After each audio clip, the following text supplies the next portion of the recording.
క్రీస్తునందున్న ప్రియులకు ప్రేమతో వందనాలు తెలియజేయుచున్నాను. ఆగస్టు నెల 17వ తేదీ 2025. ఈరోజు దేవుడు మనకు చేస్తున్న వాగ్దానం ఏమిటనగా, యెషయా గ్రంథము 55వ అధ్యాయము 12వ వచనం. మీరు సంతోషముగా బయలువెళ్ళుదురు, సమాధానము పొంది తోడుకొని పోబడుదురు. మీ ఎదుట పర్వతములను మెట్టలను సంగీత నాదము చేయును, పొలములోని చెట్లన్నీ చప్పట్లు కొట్టును. ఆమెన్. నా ప్రియమైన సహోదరి సహోదరులారా, మనం ఆరాధించే దేవుడు సమాధానకర్త, శాంతి ప్రదాత అయి ఉన్నాడు.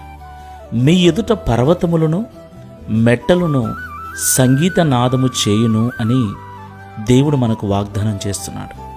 పొలములోని చెట్లన్నీ చప్పట్లు కొట్టును అని కూడా వాగ్దానం చేస్తున్నాడు.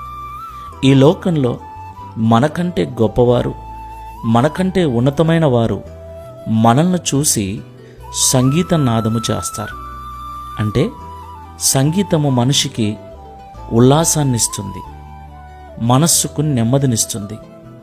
అలాగ వారు మాట్లాడే మాటలు, మనల్ని గూర్చి వారు పలికేటువంటి శుభవచనాలు మన యొక్క ప్రాణానికి నెమ్మదిని, హాయిని ఇస్తాయి. లోకములో ఉన్న మనుషులందరూ మన అభివృద్ధిని చూసి, మన ఆశీర్వాదమును చూసి చప్పట్లతో దేవుణ్ణి కొనియాడుతారు. దేవునికి మహిమ కలుగునుగాక.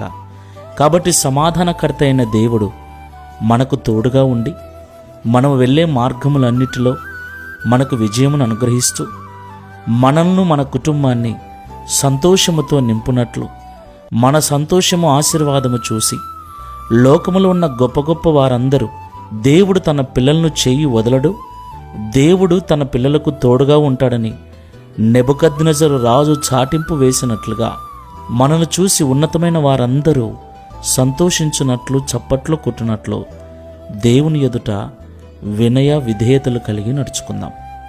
ప్రార్థన చేసుకుందాం. పరిశుద్ధుడా, ప్రేమ కలిగిన యేసుక్రీస్తు ప్రభువా, మీకు స్తోత్రములు చెల్లిస్తూ ఉన్నాం.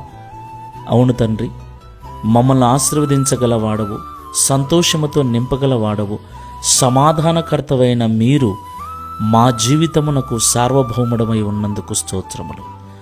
మాకంటే ఉన్నతము, మాకంటే గొప్పవారి ఎదుట మమ్మల్ని గొప్ప చేసి, వారి ద్వారా మాకు మెప్పును ఘనతను అనుగ్రహించి, వారి మాటల ద్వారా మా హృదయములకు సంతోషమును ఆహ్లాదమును కలిగిస్తూ, వారందరూ మా ఉన్నతిని బట్టి చప్పట్లు కొట్టువారుగా మా స్థితిని మార్చే దేవుడవై ఉన్నందుకు స్తోత్రములు.